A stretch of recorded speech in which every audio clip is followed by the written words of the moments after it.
கர்த்தரை நம்புகிற பிள்ளைகளுக்கு நன்மைகள். பால் கடிப்புன்னு சொன்னா என்ன தெரியுமா? அடிக்கிறதும் உடைக்கிறதும் இல்லாம செய்யறது பால் கடிப்பு.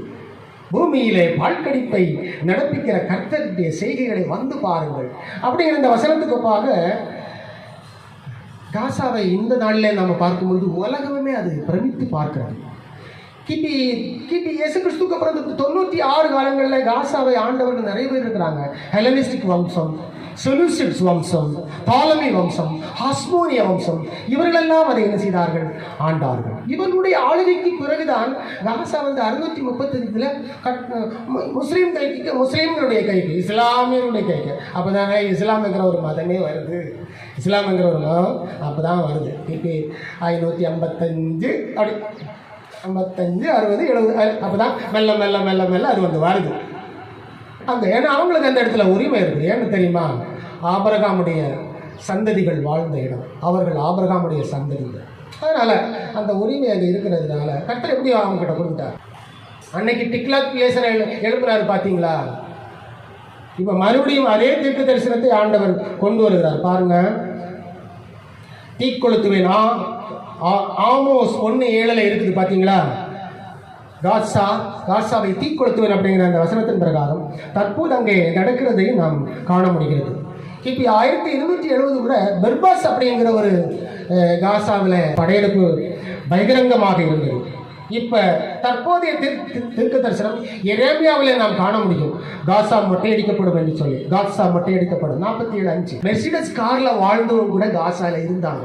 அந்த அளவு நல்ல செழிப்பா இந்த காலத்தில் இருந்துச்சு. யஹ்யா சின்வர், முகமது சின்வர், சகரியா சின்வர், இவங்க எல்லாருமே அண்ணன் தம்பி. சின்வர்ங்கிறது அவங்களுடைய டைட்டில், அவங்களுடைய ஃபேமிலி டைட்டிலாக இருக்கலாம், ஏதோ ஒன்று. இந்த 3 பேருமே இந்த அட்டாக்கில், இஸ்ரேலுடைய அட்டாக்கில் அவர்கள் இறந்து போனார்கள். காசா இன்றைக்கு கடைசியில் பார்த்தீங்கன்னா ஒன்றும் இல்லாமல் இருக்குது. இஸ்ரேலேருந்து காசாவுக்கு 100 கிலோமீட்டர். ஸோ காசா மொட்டையடிக்கப்படும் அப்படிங்கிற வார்த்தையின் பிரகாரம் இப்படி ஒரு சரித்திர நகரம் தீர்க்க தரிசனத்தின் பிரகாரமாகவே ஒன்றுமில்லாமல் போகிறது.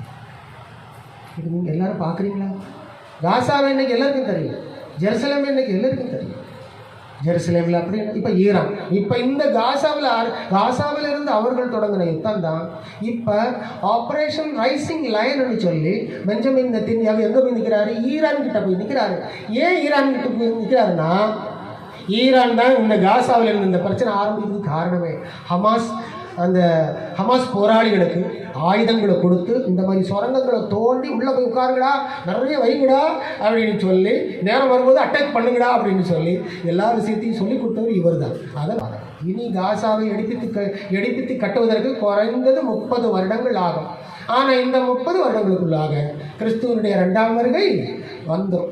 ஏன்னா யுத்தங்கள் இப்போ அப்படியே மாறி மாறி மாறி ரஷ்யாவில் மட்டும் ஒரு நாளைக்கு, ஒரு மாதத்தில் 5000 ட்ரோன்ஸ் செய்கிறாங்க. ட்ரோன்ஸ்ன்னு சொன்னால் தெரியும் இல்லையா? ட்ரோன்ஸ் அதில் அது வெடிமருந்து, அது ஆள் இல்லாத ஒரு விஷயம். அது இங்கேருந்து ரிமோட் மூலம் ஏவி விட்டால் போதும், அது சொல்கிற அந்த ஸ்கெட்சுக்கு போய் நின்றுடும். இப்போ இனிமேல் வருகின்ற நாட்களில் உலகம் விவசாயம் பண்ணுறாங்களோ இல்லையோ எல்லோரும் ஏவுகணைகளை செய்வார்கள். எதுறது? ஏன்னா இப்போதைக்கு அதுதான் தேவை. இப்போதைக்கு அது தேவை, ஏவுகணைகள், ஆயுதங்கள் தேவை. ரஷ்யா மட்டும் இல்லை, இஸ்ரேலும் வேகமாக செய்யுது, அமெரிக்காவும் வேகமாக செய்யுது, எல்லா நாடுகளும், ஈரானும் செய்யுது, வேகமாக செய்கிறாங்க. எண்ட் ஆஃப் ஏஜில் நம்ம வந்துட்டோம். பிரியமானவர்களே, நம்புங்க ஆண்டவரை. பைபிளை கையில் எடுத்து வாசிங்க. இருக்கிற வரைக்கும் கர்த்தர் உங்களை நடத்துவார். பெரிய யுத்தம் வரும்போது இயேசுவனுடைய அந்த மத்திய வாகனத்தினுடைய வருகின்ற அந்த வருகை காணப்படும். ஏன்னா புறஜாதிகள் எல்லாம் கடைசியாக தூக்கணும் இருக்கு. அந்த ஒரு வேலை இருக்குது. புறஜாதிகளை ரட்சிக்கிறவர் புறஜாதியை கடைசியில் தூக்குவார். அது அவருடைய வேலை. எக்காலசத்தை கேட்கும் மத்திய வானத்தில் அவருடைய வருகை இருக்கும். எருசலேம் மகாராஜாவின் நகரம் அவரே சொல்லிட்டார். ஆகினால புரிந்து கொள்வோம். இந்த நாளிலே புரிந்து கொள்ளக்கூடிய விஷயம் என்று சொன்னார், கர்த்தருடைய தீர்க்க தரிசனங்கள், வாக்கு தத்தங்கள், தீர்க்க தரிசனங்கள் நாடுகளுக்கும், வாக்கு தத்தங்கள் நமக்கும் நிச்சயம் அது பலிக்கும். ஆண்டவர் நம்மை கைவிட மாட்டார். சேனைகளின் கர்த்தர் நம்மோடு இருக்கிறார். யாக்கோபின் தேவன் நமக்கு உயர்ந்த அடைக்கலமாயிருக்கிறார். தேவன் நமக்கு அடைக்கலமும் பலனும், ஆபத்து காலத்தில் அனுகூலமான துணையுமானவர். கர்த்தர் நல்லவர். இக்கட்டு நாளிலே அரணான கோட்டை. தம்மை நம்புகிறவர்களை அறிந்து